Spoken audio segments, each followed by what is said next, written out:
Hey guys, welcome to episode 27, I believe, of Moviefiles 100 Movies in 100 Days. And today we are reviewing the movie Green Hornet as part of a double bill with This Is the End, and also because it's a vehicle, Seth Rogen.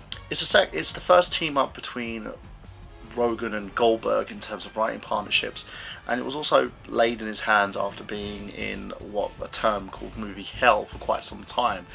The character being part of the studio's obsession to reinvigorate superheroes and bringing them to the big screen, they attempted to do so by having Rogan take on the character and push the movie into a rather sort of, I wouldn't call it a comedy focused direction, but I would call it a dramedy, based on the fact that there are some comedy moments in this movie, but it's also very high octane and very focused on the story and structure. Now, the Green Hornet started off as a radio play in 1936 and then transitioned over into comics. The license is currently held by Dynamite Entertainment and has passed through the hands of many of comics' brightest and bravest. It was also a 1940s Universal movie serial and a television series in the 1960s, and had a series of films in 2006 and the recent one in 2011, and also had an unaffiliated film in 1994. Now, let's talk about the reason why it received a mixed reception. I think the problem with the film was that the studio kind of ignored Rogan's pleas in terms of producing the movie and getting it done properly.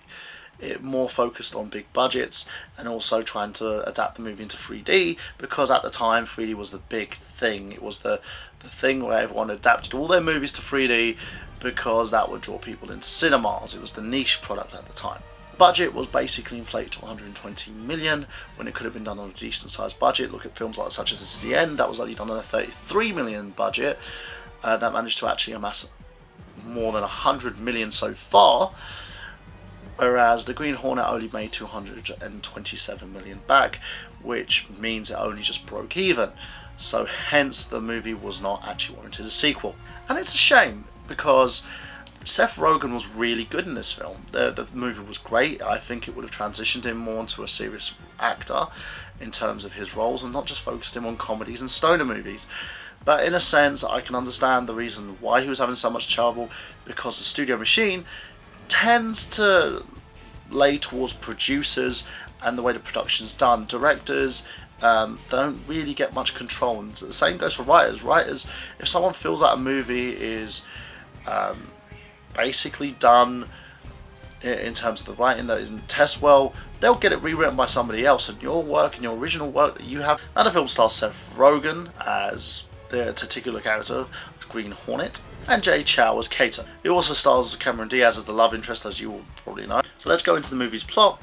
So let's break down this vehicle and explain why it didn't receive the praise that it should have, and how it could have been better adapted into a drama that would have been breathtaking, but also worked as well in terms of the mechanics that were used. Britt Reid, Seth Rogen, is the Bruce Wayne of this movie. I'd like to put forward. He's the irresponsible 28-year-old whose father tells him he's no good and needs to pick himself up and get himself out there and try and make a living for himself. His father is James Reid, who's a publisher of the Daily Sentinel. Britt's attitude changes when his father James is found dead from an allergic reaction to a bee sting, and at his funeral,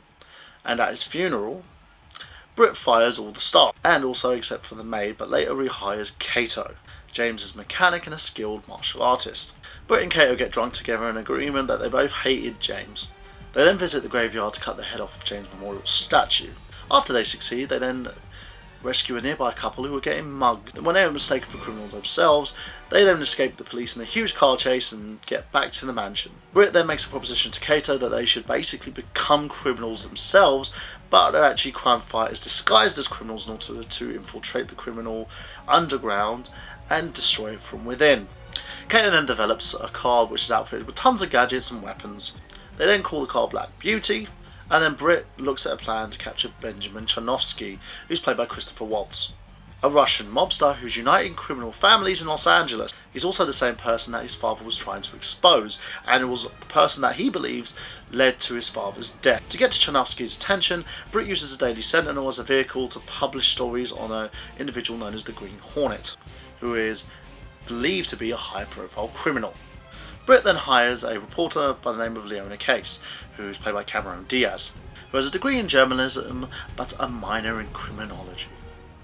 You would have known! He then uses her unwitting advice and assistance to raise the Green Hornet's profile. Britt and Kato then blow up several Chinovsky's meth labs, leaving loads of calling cards so Chinovsky would contact them. That's what people do when they want to get noticed. Throughout all of this, the Daily Sentinel's editor-in-chief, Max Axford, who's played by Edward James Olmos, fears that the single-minded coverage will endanger Britt's life, and District Attorney Frank Stanton's threats over the public perception that he cannot stop the Green Hornet. Britt then asks Leonora out, but in order to make him jealous, she then asks Kato out, and a huge love triangle ensues. Kato then learns that the mobsters offer a peace summit to their rivals in order to kill them. Britt then tells Kato that Chinovsky has offered such a meeting. Kato tries to dissuade him, knowing that this will ultimately lead to his doom, but Britt implies that he's going to go anyway. And lo and behold, they tried to basically get decimated by Chinovsky and his men. The two then escape narrowly with their lives, ensuing to the fact that they barely basically got out of there alive.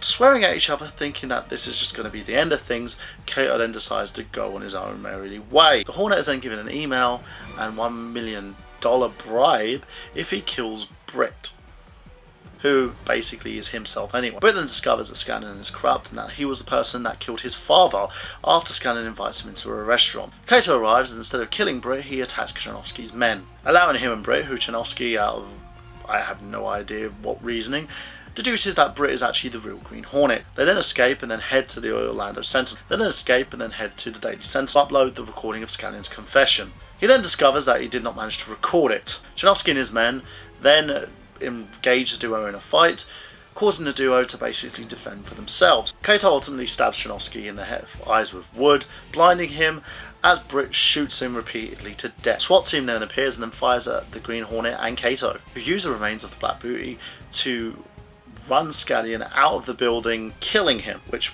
went through the 100-foot window, so of course that's probably what's going to happen.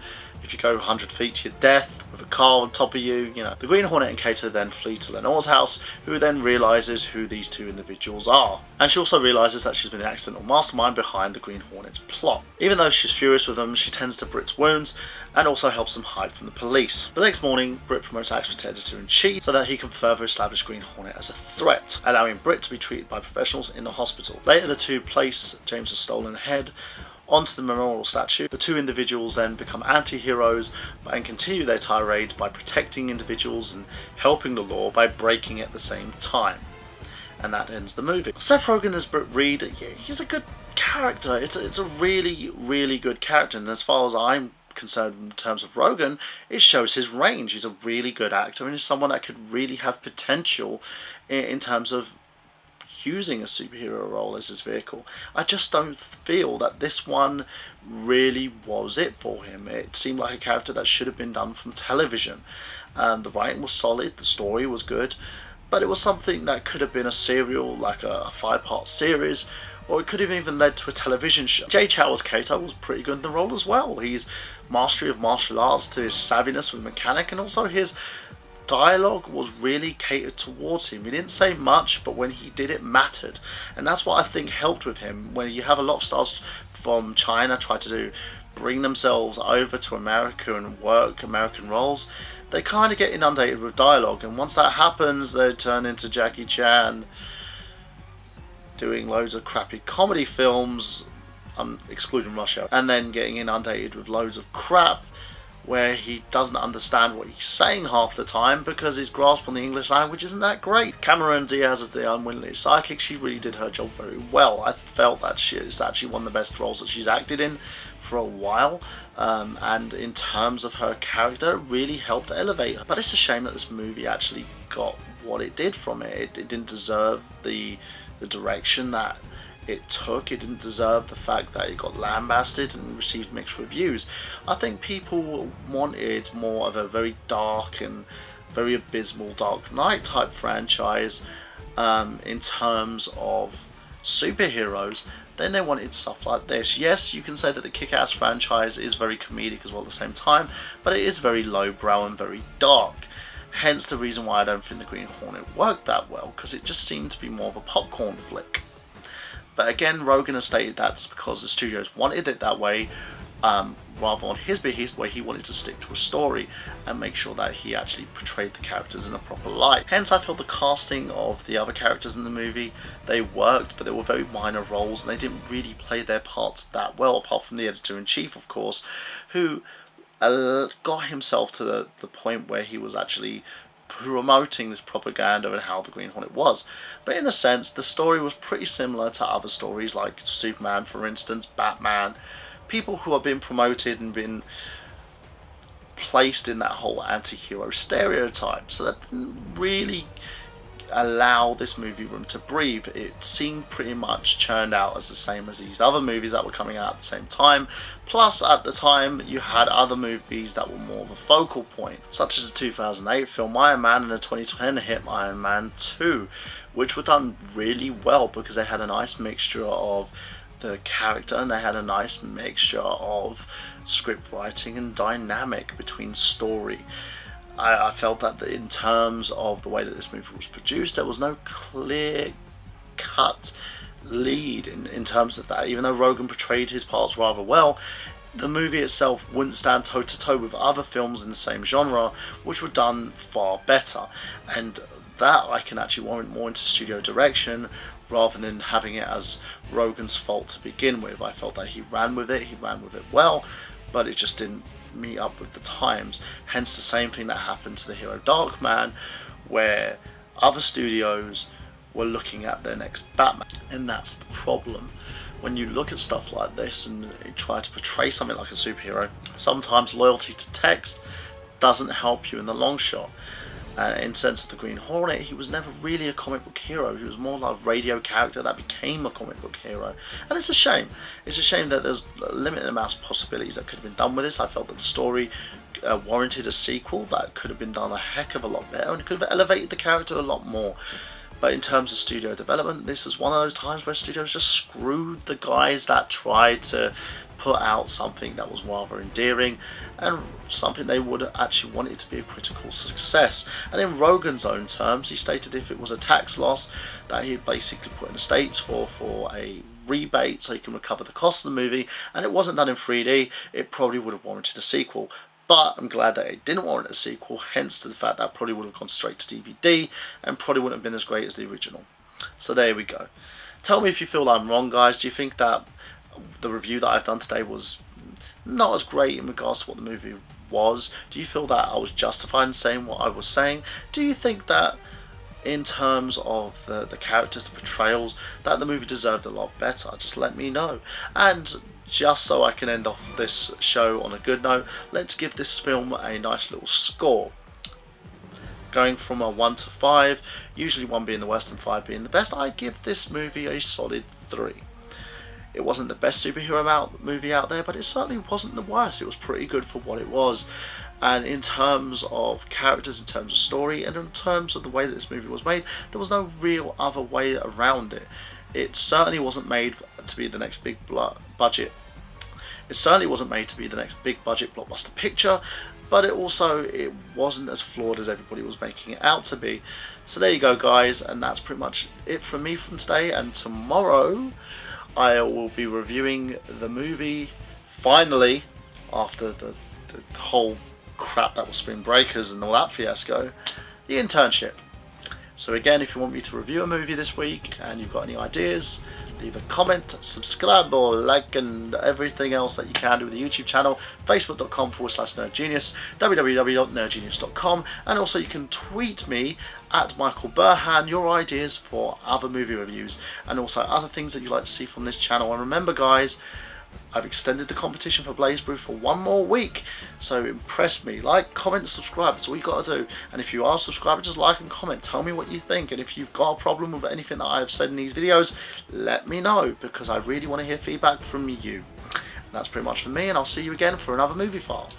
And I'll see you for day 28.